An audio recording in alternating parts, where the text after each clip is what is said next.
First complaint was made in 2012 and no meaningful investigation began until 2018, and that was only after you yourself compiled the case file and went directly to the Commissioner.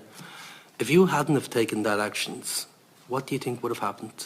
Well, I would be in prison right now, because just before I contacted that officer and started putting a file to myself, a private investigator arrived into Castlebar Guard Station with a warrant for a commission attachment warrant to send me to prison based on false allegations.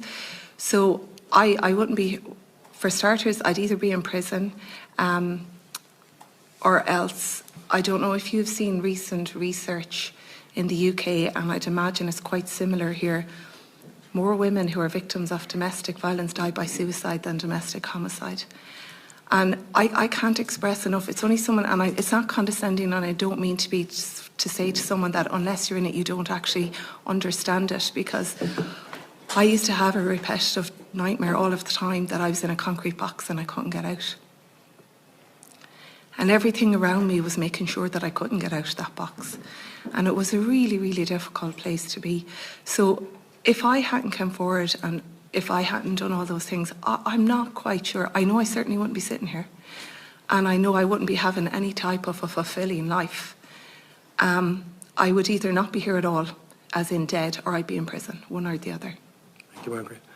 Margaret, one of the answers you gave to a previous question, you talked about the fact that your abuser, when you compiled your file, your abuser was actually given access to information and told to get his affairs in order. That, for me, speaks to a systematic cover-up within the Garda Síochána. Is that being investigated at the moment?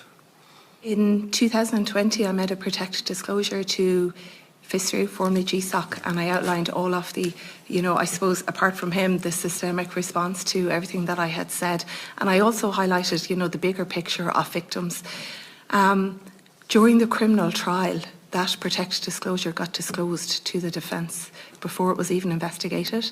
So the organisation and the system that I had wrote about in that disclosure have already had sight of that disclosure before it was investigated. So I don't have any trust that can be in any ways impartially investigated at this stage. You mentioned the fact that after the report appeared in the paper, and my understanding was that report actually came from the court itself in terms of it was already in the courts, and your case was in the courts and then it appeared in the paper and then you were questioned by the Garda?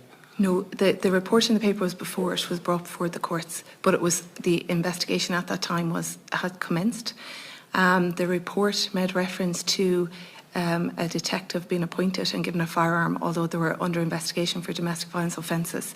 But it was a completely anonymised report, and you would have had no way of figuring out who it was about.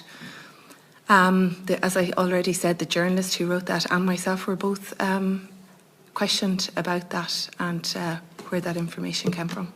And that was the second time. There was a previous report in the Irish Independent, similarly completely anonymous, and an investigation team was also launched, an investigation, and I was also questioned on that. So twice in total I've been questioned about anonymised articles in the newspaper within days of them appearing. Thank you for watching. Please like and share.